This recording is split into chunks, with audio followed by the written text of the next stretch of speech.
जय श्री कृष्णा। आज का वीडियो बहुत अच्छा है। इतना हृदय स्पर्शी वीडियो है कि उससे बहुत प्रेरणा मिलेगी। सनातन धर्म का भी पता चलता है। सुनिए, बहुत अच्छी स्टोरी है। चलिए देर नहीं करते हैं। गुलाम था ये हमारा भारत। अमेरिका से एक मिशनरी को भेजा गया, जाओ भारत को एक ईसाई राष्ट्र बनाओ। और वह 21-22 साल का नौजवान था जिसका नाम था सैमुअल इवान स्टोक। ईसाई राष्ट्र का मिशन देकर के उसको भेजा गया। वो भारत आया, भारत में शिमला गया। वहाँ पर उसने एक तरफ से लोगों को ईसाई बनाना प्रारंभ कर दिया। जब धीरे धीरे ये काम चलने लगा तो अचानक से हिमाचल में प्लेग की बीमारी फैल गई। जैसे आज कोरोना हुआ था, उसी तरीके से प्लेग की बीमारी फैल गई। लोग अपने परिजनों को छोड़ छोड़ कर भागने लगे। जैसे घर में किसी को प्लेग हो गया है तो घर में छोड़कर चले गए। तो ऐसे ही जब देखा सैमुअल इवान स्टोक ने कि जब ऐसी परिस्थिति पैदा हो गई, लोग अपने परिजनों को छोड़कर भाग रहे हैं, उस समय वहाँ पर एक समाज सेवी थे जिनका नाम था पंडित रुलियाराम। वो पंडित रुलियाराम निस्वार्थ भाव से ऐसे लावारिस पड़े लोगों की सेवा कर रहे थे। तो सैमुअल इवान स्टोक ने देखा कि पंडित रुलियाराम एक खाट के पास हैं जहाँ पर एक वृद्ध लेटा हुआ है और वह प्लेग के मारे तड़फ रहा है और उसके गले में एक गिल्टी हो गई है जिसके कारण उसको तड़पन हो रही है, सांस नहीं लिया जा रहा। तो पंडित रुलियाराम ने क्या किया सुनिए। एक कपड़ा लिया, उसके गर्दन पर रखा और मुंह से उसकी गिल्टी को निकाल दिया। उस व्यक्ति की पीड़ा कम हो गई। गिल्टी निकल गई तो पीड़ा भी कम हो गई। उसका मवाद मुंह से निकाला और जब इस दृश्य को सैमुअल इवान स्टोक ने देखा, ये तो सेवा की अत्यंत पराकाष्ठा है।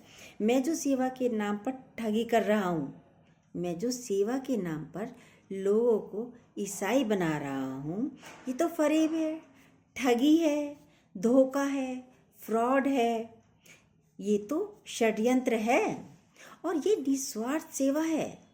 जहाँ इनको कुछ नहीं मिलना, ये मर भी सकते हैं।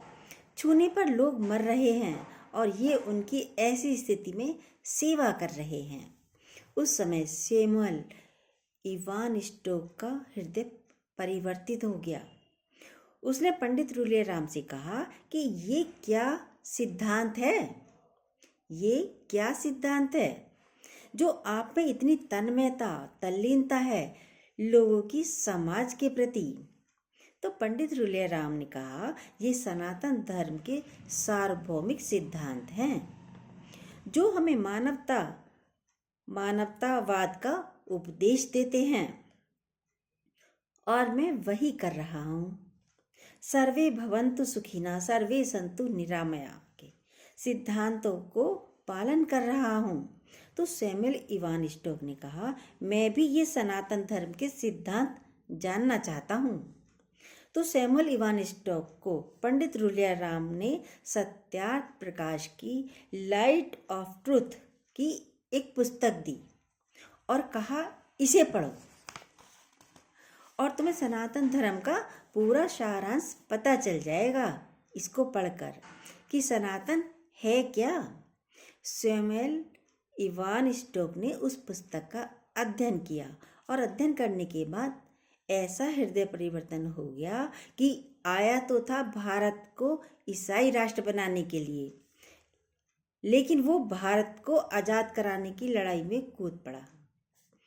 वो लड़ाई में कूद पड़ा तो अंग्रेज़ों ने उसे जेल में डाल दिया, जेल में बंद कर दिया। तो उसकी मुलाकात लाला लाजपत राय से हुई।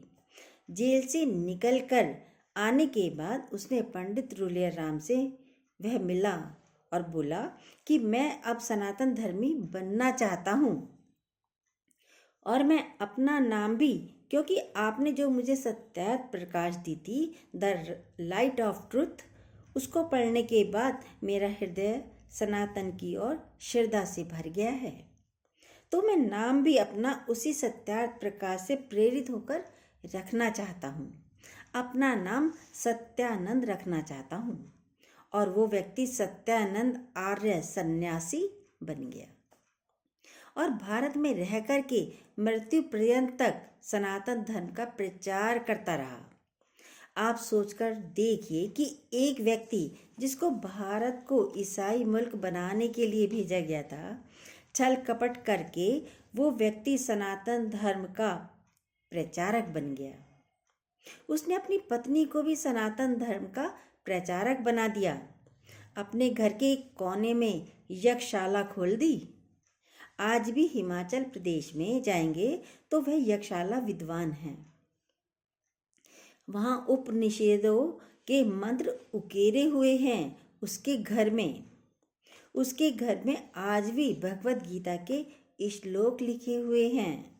तो ये प्रमाण कहते हैं कि सनातन को कभी उस समय, न आज न आने वाले समय में कभी भी लोगों पर थोपा नहीं गया। न तलवार के जोर पर, न भय और न लालच के जोर पर, न षड्यंत्र के जोर पर। सनातन से लोग आए और प्रभावित हो गए। फादर कैमिल बुल्के ईसाई मिशनरी ये आई, रामायण से प्रभावित हो गए, सनातन धर्म का प्रचार करने लगे। बाहर से लूसी गेस्ट आई और सनातन धर्म से प्रभावित हो गई और भारत में गुरुकुल खोल दिया इन्होंने। स्टैनफोर्ड की एक महिला आई, भारत में आकर गंगा के पास बैठी, साध्वी भगवती सरस्वती बन गई। एक व्यक्ति स्विट्जरलैंड से भारत पैदल आ गया। 4 साल 18 मुल्क पैदल चलते हुए। कोई गया था उसके कंधे पर बंदूक रखने के लिए कोई, उसका नाम हो गया बैन बाबा। ऐसे बहुत सारे उदाहरण हैं, मैं बताऊंगी तो समय कम पड़ जाएगा। तो सनातन को कभी भी किसी पर थोपा नहीं गया। लोग आए, खुद बन गए। मौलाना महबूब अली खुद पंडित महेंद्र पाल आर्य बन गए स्वयं।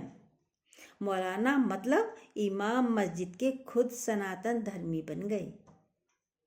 इमाम मस्जिद के थे जो मौलाना, वो खुद सनातन धर्मी बन गए।